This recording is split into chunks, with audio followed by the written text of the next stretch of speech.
Hi, my name is Natasha Braier. I'm an Argentinian cinematographer based in Los Angeles. I was very happy to discover OLED TV because before that I only had projectors at home. And so when I discovered OLED TV with the filmmaker mode, it's kind of like the first time that I'm seeing something on a TV and I like it. It's almost like being on set and having a professional monitor that costs like $30,000. And the OLED TV looks pretty much the same as my professional monitors. So now is the first time that I have TV at home. So one of my favorite movies is Tarkovsky's The Mirror. And I love this movie. It's basically like a spiritual experience and it's very immersive. And I only watched it on the cinema and only recently watched it on the OLED TV because I felt like I could give it a go and it could be an immersive experience like how it was on the cinema. And it was great because I have a big TV.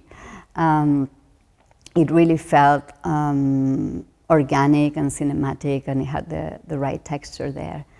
Another movie I really loved that it really was a huge influence for me was Double Life of Veronique by Kieslowski. And it's a movie that has very strong colors. It's kind of like a very expressionistic cinematography. This is also a movie that you probably don't want to watch on a TV because you think everything is going to get too kind of filter on the same color. But again, I think it looks great on an OLED TV because it survives as long as it's on filmmaker's mode. Another movie I really love is I Am Cuba. It's also a very cinematic experience and you need to see it on a big screen, but I think it really holds on the big OLED TV for sure. And a movie I really love also that was very important for me when I started was Mauvais Sang, The Night is Young by Léo Carax. It's a French movie.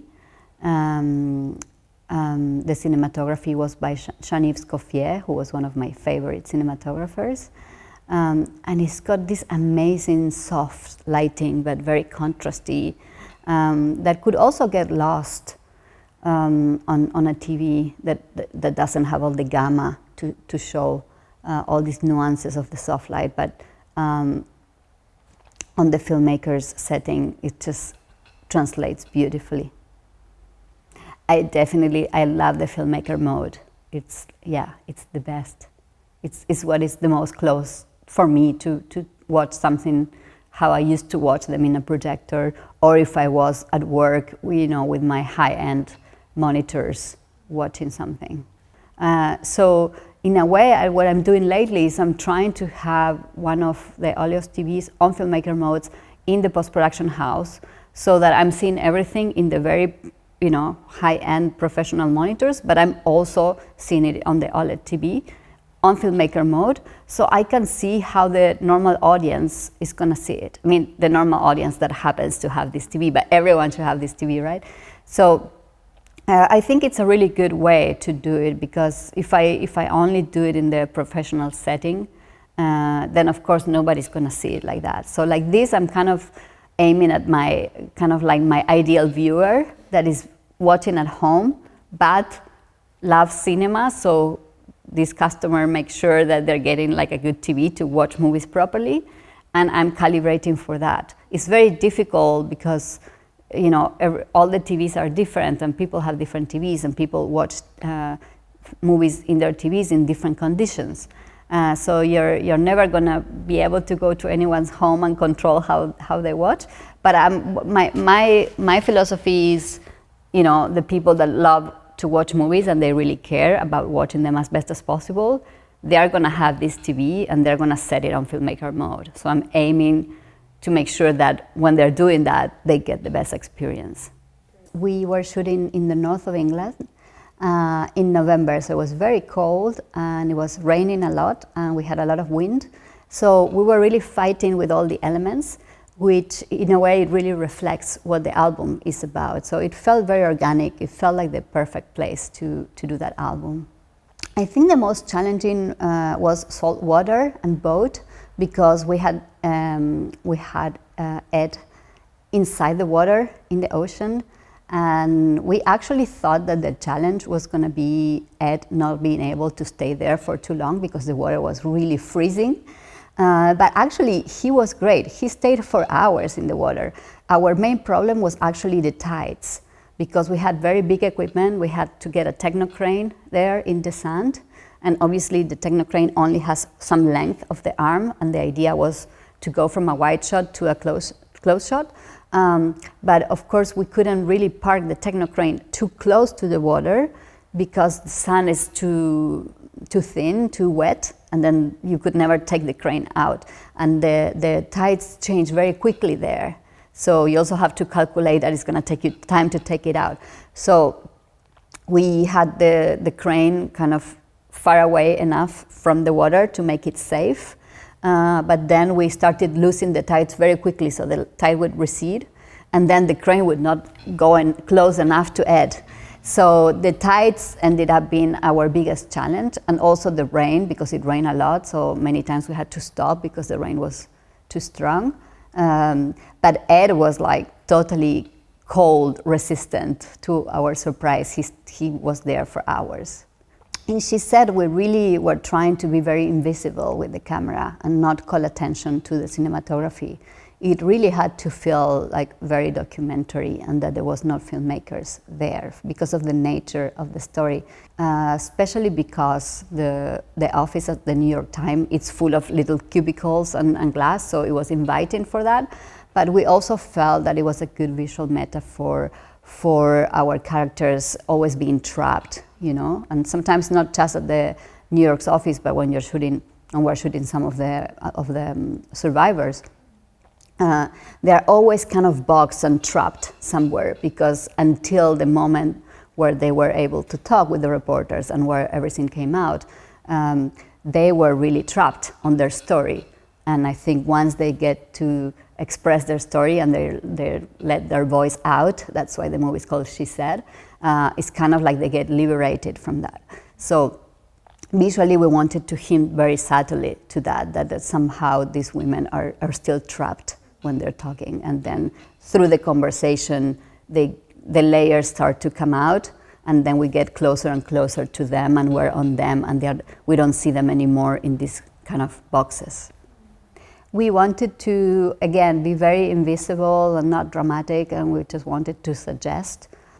So we basically set up a dolly shot that we felt had the right speed to be very subtle, and then we went to different hotels and we repeated the same movement with the camera on the same height, with the same lens, and at the same speed, just to try to show that the repetition, that it could be those 4 corridors that we have in the movie, but it could be also hundreds or thousands of corridors, because it's not only this story, this story is just one example of obviously thousands or millions of stories in the world. So we just wanted to show this kind of repetition and variation. It's a little bit like the Impressionist, like Monet paintings, you know, when you have the same landscape in different times of the year. It's kind of a little bit the same, you know. There's a lot of corridors. Every corridor has a lot of doors, so there's a lot of stories like this one, in a way. It kind of represents the metaphor of the movie, right? It was really interesting to adapt the movie to a completely different setup, and I think, in a way, the original movie, it's very centered on Pauline's performance, but I think the city is not so much a protagonist, and I think in Gloria Bell, the city of LA became more of a protagonist. Maybe because Sebastian and I are both foreigners looking at the city and kind of including it as part of the story, or maybe just because this is such a beautiful city that you can't avoid to photograph it as well. But I think that was the new thing that Gloria Bell brought to the remake, in a way. That's what is different, you know.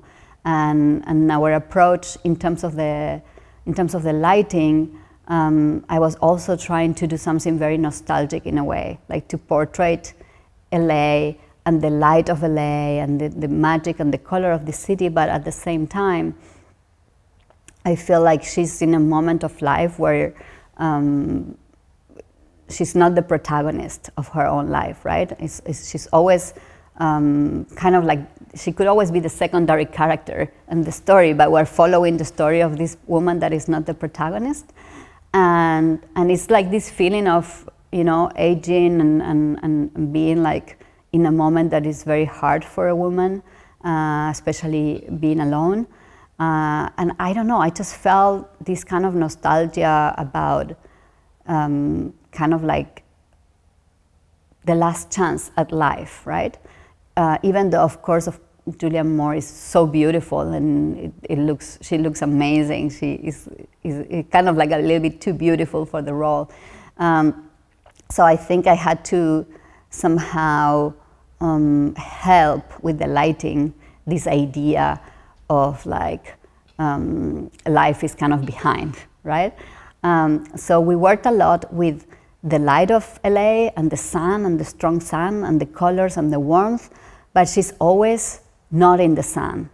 Like if it was a different movie, the protagonist would be always getting the light, or the place in the frame that has more light, like she would be taking it.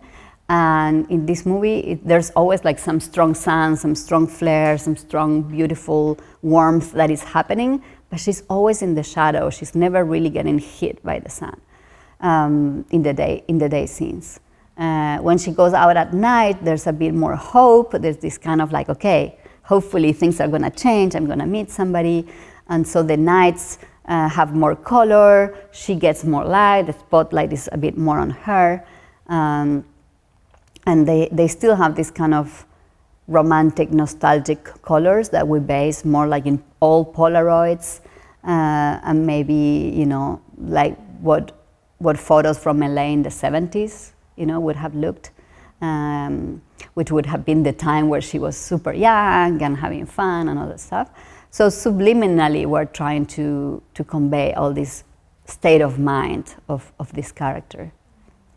So every scene was like a great adventure to me, where I was like, I don't know, like almost for the first time in my career, like completely free to experiment and not worry too much about the result. Like I had a permission to fail, but an explicit request to really push the boundaries and push myself. And then if it was too much, we'll take the time to bring it back. And that was extremely liberating. I guess I get that sometimes in music videos, because as a format is of course more poetic and allows more for this. But on films, even though I tend to work with very experimental directors, you still have certain parameters and you have a story and you cannot go completely wild and crazy. But Nicolas really allowed me to do this in Neon Demon, and I think that's why, you know, we got the movie that we got.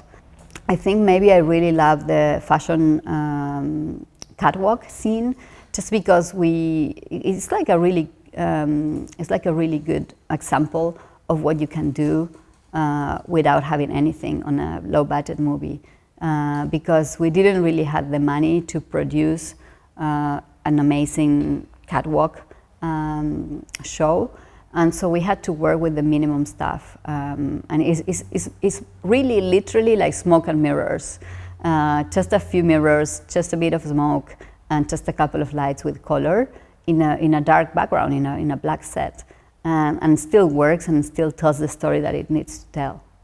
But yeah, we work with very low levels of light and also very intense colors. We use a lot of purple and turquoise, so we had very, very little light, and we were playing at the bottom of the really edge of the camera. But I did this trick. I have a DIT called Ernesto Joven, and we have this trick that we actually call it the trick, but in Spanish we call it the trampa. And basically what we do is like he kind of sets up the monitors in a way that I see everything a bit darker than what the camera is seeing. So when I'm on set, I can light very, very dark, and I can see in the monitor exactly how I want it to look. But actually, in the negative, what you would call the negative in the old times, there is a little bit more detail. So by doing this, we make sure that the blacks are not going to get milky. and that in post with the light that we're applying, we're just making everything a little bit darker, so they're getting like a nice consistency. I like to work on films that are making me very excited. And so the first step to get excited is that I get excited about the story, and that I feel that it's a story that needs to be told, that somehow is going to contribute to making a better world, or making people somehow transform and heal and be better. So I gravitate towards those stories. And then, of course, if that first touches me and resonates with me, then I really care about the director and, you know, what's the director's point of view and from where they position themselves to tell the story. If we do resonate with that, then I'm very excited to go in this journey with the director and tell this story with them. My dream would be that everyone that buys a TV like really reads the instruction manual and makes sure that they set it up for the optimal way of making films. We spend so many months of our life taking care of every frame, right? And making sure that we create the best cinematography for the best viewing experience. The dream would be that you have a technician that goes to everyone's home and helps everyone to set up their TV so that they can have the optimal experience of seeing the results of our hard work and see the best cinematography they can see. Obviously, this is not possible, but I'm hoping that with the filmmaker's mode, it's going to be very clear for people when they get the TV and they're going through the menus, that hopefully they're going to say, okay, I should be watching on this setting, and they will just leave it like that. And I think that will help, that the viewing experience is a lot closer to what the filmmakers intended. I think we need to normalize this somehow. And actually, I'm in the board of governors at the ASC, at the American Society of Cinematographers, and we've been working on these things for a long time, like just trying to find a standard that could be for all TVs in the world, and that could help us to feel like the work that we do gets translated and people get to see it as close as possible as it was intended. It's very hard to actually get a worldwide standard for this.